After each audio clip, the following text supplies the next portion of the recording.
So the next question is indices, laws of indices.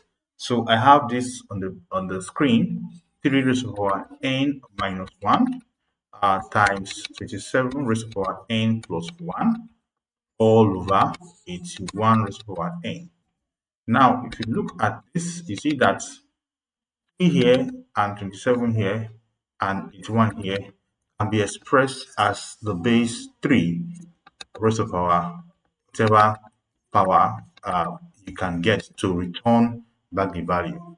So for 27, I know we can say that it is expressed as 3 raised to the power 3 because 3 times 3 is 9 and 9 times 3 is 27, and 81 can be expressed as 3 raised to the power 4, right? So I can introduce this and this into this expression I have here.